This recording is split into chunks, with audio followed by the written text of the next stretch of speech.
Mummy ఏడిపోతున్నావు? పక్క ఇంట్లో ఉంటామని చూస్తలేదంట, పోయి ఉంటాండి వస్తా. రై మీ డాడీ కాల్ చేయరా? కాల్ చేయాలా? కాలు ఎందుకు బిడ్డ? పావురాని కాలికి ఎటల మీద రా డాడీ అను, వస్తాడు ఎగురుకుంటా. అమ్మా ఈరోజు ఏం కూర చేసినావు? ఇంట్లో అయితే ఒకటే కూర, బయటికి వెళ్ళి అడుకొని వస్తాను. 4 నెలలు 4 కూరలు ఉంటాయి, తిందు బాడుకోనావట. అమ్మ మన కుక్కలు పెంచుకున్నావా? కుక్కెందుకురా, ఇంట్లో గజ్జి కుక్కలాగా నువ్వే ఉన్నావు కదరా. అమ్మా ఈ మంత్ లో ఎవరు పెళ్ళి ఉన్నట్ట కదా, ఎవరిది? ఇంకెవరిది? మీ డాడీదే. పోతావా? చదివి పైసలు ఇయ్యనా? పొద్దు పొద్దున ఎడిగిపోయిండు, దొడ్డికి పోయిండు.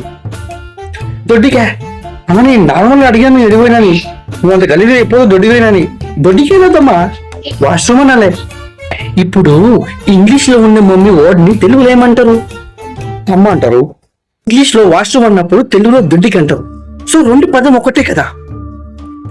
ఇంకోసారి దొడ్డికి అనగమ్మా. ఏ నీకు దొడ్డికి రాదా? మనిషి కావా? నాకేం దొడ్డికి వస్తుంది కదా, మనం నాతో మాట్లాడకు. అంతేరా, చిన్నప్పుడు నువ్వు దొడ్డికి పోతే కాలపడు కారుకుంటూ పోతే నేనే కడిగినారా. అట్లాంటిది ఇప్పుడు దొడ్డికనే మ్యాట్లో చొరికి నా తల్లిని దూరం చేస్తున్నావు.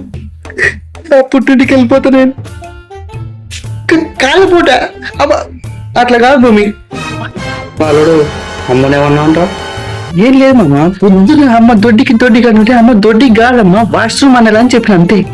దానికి వచ్చేసావా మరి? దాంట్లో ఏముందిరా, ఇప్పుడే నేను దొడ్డికి పోయినా, మీ అత్త కూడా పోయింది, అంతెందుకో మీ అమ్మమ్మ మీ తాత ఇప్పుడే దొడ్డికి వచ్చారు. ఇంతకు నీకు దొడ్డికి సాఫ్ వస్తుంది, రాకపోతే గులాబ్ జామున్ అట్టి పంపిందిగా. ఏంది మామ నువ్వు కూడానా?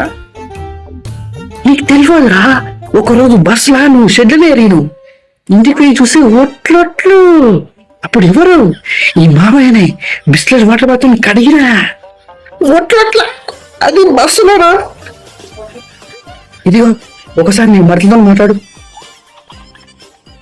హాయ్ బాబా, దొడ్డికి తిందంట కదా, ఇప్పుడు ఎట్లుంది? టాబ్లెట్ వేసుకున్నావా?